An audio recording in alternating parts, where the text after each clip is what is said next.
The invoice for my empty bedroom. The day I got my acceptance letter to the marine biology program in San Diego, my mother didn't look up from her coffee.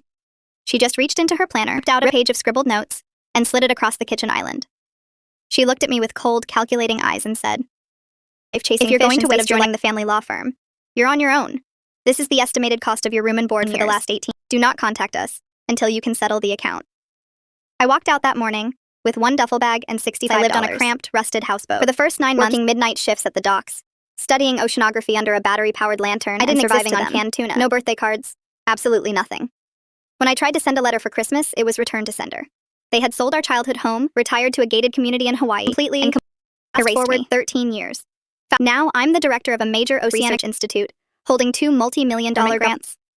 My team's conservation on the national news last week. Yesterday. Guess who shows up at my facility's VIP gallery, demanding an exclusive tour?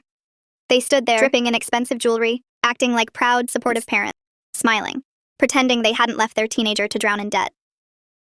When I walked into the briefing room, my mother didn't ask if I was happy. She just reached into her designer purse and pulled out a brand new printed invoice. But she had added a hefty consulting fee for her parental guidance. She smiled, patted my arm, and said, "We always knew our tough love would make you a leader, sweetheart.